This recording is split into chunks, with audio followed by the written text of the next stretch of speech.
When considering business as part of the Baton model, we need to consider some key questions. So these questions are as follows.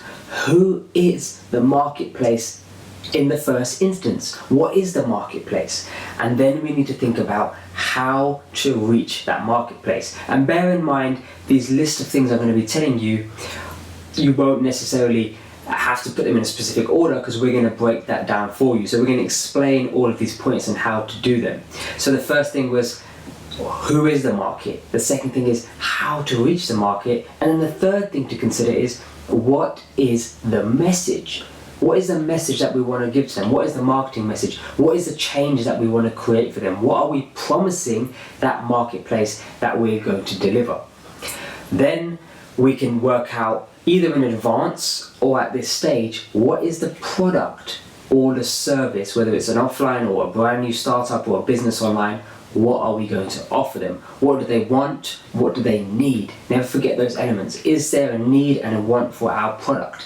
At this stage, not everybody's born an Elon Musk and Jeff Bezos where we just create something and they start to use it over time.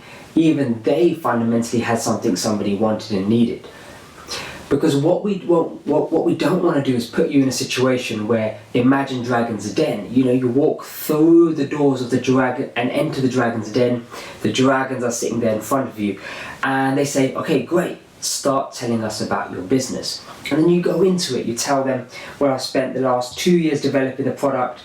I've invested this much money into the product. I've got some passionate people involved in the business. And they ask you, well, have you launched yet? No, we haven't launched yet. What we're doing is we're focusing on developing this perfect product. We really want this perfect product. And they present this to the dragons, and the dragons sort of, deliberate, and they say, we love your passion, we love your enthusiasm, but in our experience, we're really sorry, there's not really a marketplace or a need for this. Nobody wants this, nobody needs this. So what happens in that scenario is you've invested so much money, invested so much time into something in the hope that somebody wants and needs it. So what we want to do is not put you in that situation. We want you going to the Dragon's Den with a successful revenue product, and all you need from them is a cash injection and their expertise. So let's reverse that model. And talking about finance, finally, the thing we have to consider in business is, what is the revenue model?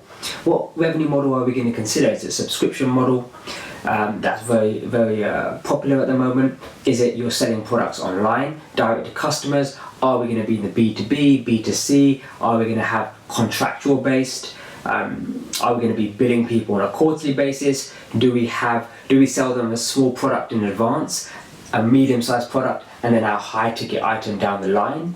Or are we sending them a high-ticket item first and then keeping them on a low-cost payment plan going forward? There's so many different revenue models, and that's something you've got to consider at the business stage. So these are the points, and like I said, they can be in any order and consider them in any time frame, but the key thing is what you're going to learn is how to actually look at those key points and do the research in advance.